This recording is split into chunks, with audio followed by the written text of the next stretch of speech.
Jay to saying, like, I want to come work with your organization. We didn't really know what I was going to do. And after talking a little bit more and explaining that I like creative endeavors as much as anybody else,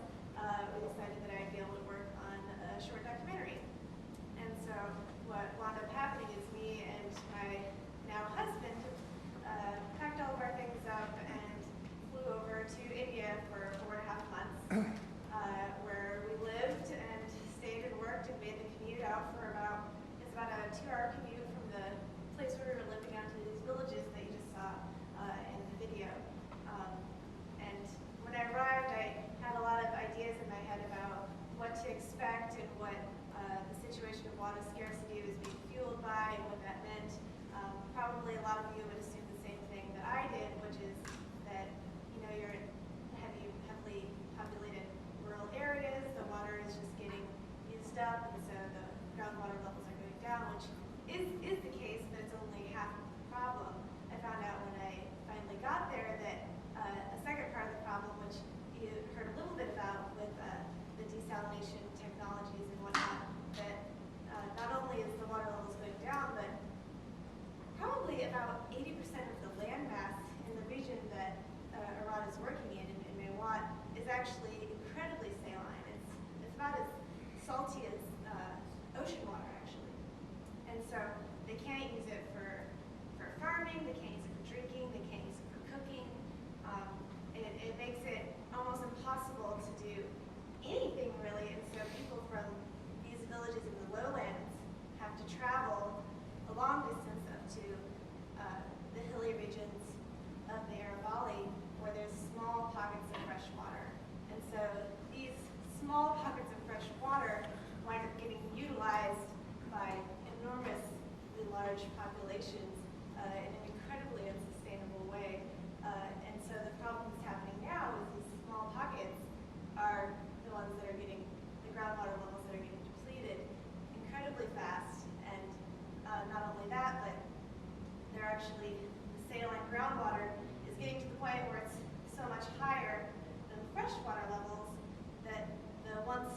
fresh wells are getting contaminated by saline water. And so when I got there, I found out that it was this problem that was enormously more complicated than I even thought going into it. So it took a long time of talking with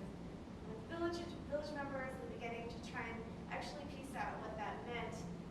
and actually talking with a lot of confused villagers who really didn't understand why their wells, which have been working just fine for hundreds of years, are suddenly producing saline water, or even at first knowing that it was turning saline and knowing why their food isn't cooking correctly anymore, or they're getting rashes on their skin, or if their kids are getting sick from drinking the water, and having it be like that for a little while before a group like Arad comes in and gives them some sort of explanation to what's going on and provides a solution to the problem. And what's interesting is these villages themselves are not all that welcome. They're not very trusting of outsiders coming in and telling them what to do, because they've been